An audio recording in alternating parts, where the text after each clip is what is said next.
வணக்கம் மக்களே! நாம இன்னைக்கு இந்த வீடியோல பார்க்க போற பதிவு என்னன்னு பார்த்தீங்கன்னா, பச்சை மிளகாயின் நன்மைகள். பொதுவா பச்சை மிளகாய்ன்னு சொன்னீங்கன்னாவே காரம் அதிகமா இருக்கும். அதேமாரி எவ்வளோ காரத்தன்மை இருக்கோ, அந்த அளவுக்கு நன்மையும் அதில இருக்கு. பச்சை மிளகாய பொறுத்தவரைக்கும் 50 முதல் 100க்கும் மேற்பட்ட மிளகாய் வகைகள் இந்த உலகில் இருக்கின்றன. அது எப்படி பார்த்தீங்கன்னா, ஒவ்வொரு பச்சை மிளகாயும் ஒவ்வொரு நாட்டிற்கு ஏற்றவாறு மாறுபடுகிறது.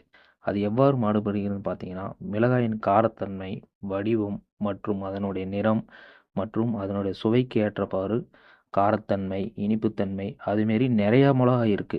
சரிங்களா? உதாரணமா பார்க்கணும்னா, நம்ப ஏரியால நாம பார்க்குற மிளகாய் வந்து குடமிளகாய், கார மிளகாய், பஜ்ஜி மிளகாய். பஜ்ஜி மிளகாய் வந்தீங்கன்னா, பச்சை கலர்ல இருக்காது. ஒரு மாநிறமா இருக்கும். குடமிளகாய் பார்த்தீங்கன்னா, உருண்டையா தான் இருக்கும். பச்சை மிளகாயில் உள்ள சத்துக்களை பார்ப்பதற்கு முன்னாடி, நம்மளோட சேனல புதுசா யாராச்சும் பார்க்குறீங்கன்னா, சப்ஸ்கிரைப் பண்ணி வச்சுக்கங்க. அது மட்டும் இல்லாம, உங்கள ஃப்ரெண்ட்ஸ் அண்ட் ஃபேமிலிக்கு இத ஷேர் பண்ணுங்க. உங்களுக்கு இது உதவலனாலும் கண்டிப்பா வேற யாரோ ஒருத்தருக்கு அது கண்டிப்பாக உதவும். வாங்க பச்சை மிளகாய பொறுத்தவரைக்கும் என்னென்ன இருக்குன்னு பார்க்கலாம்.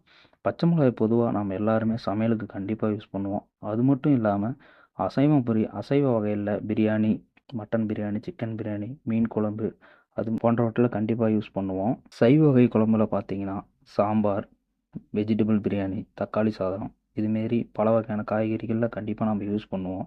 அது மட்டும் இல்லாமல் பச்சை மிளகாயில் இருக்கிற காரத்தன்மை வந்து உடம்புல இருக்கிற கெட்ட கொழுப்புகளை கரைப்பதற்கும், உடல் எடையை குறைப்பதற்கும், செரிமான பிரச்சனைகளை தீர்ப்பதற்கும் இதுமாரி நிறைய பிரச்சனைகளுக்கு தீர்வாக பச்சை மிளகாய் இருக்கிறது. பச்சை மிளகாயை பொறுத்தவரை இந்தியா, மெக்சிகோ, தாய்லாந்து மற்றும் தென்னாப்பிரிக்கா போன்ற நாடுகளில் பச்சை மிளகாய் உணவில் மக்கள் அதிகம் சேர்த்து கொள்கின்றனர்.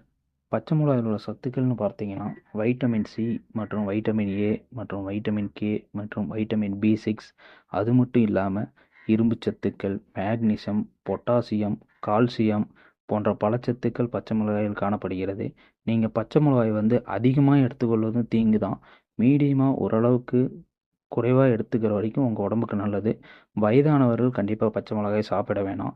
ஏன்னா, உங்களுக்கு வந்து மூலம் அதுமாரி பிரச்சனை உள்ளவங்க கண்டிப்பாக பச்சை மிளகாய் சாப்பிடுவதால் அதோட ஆபத்து கண்டிப்பாக அதிகமாகவே இருக்கும். இன்னொரு வீடியோல உங்கள கண்டிப்பா நான் சந்திக்கிறேன். வணக்கம்.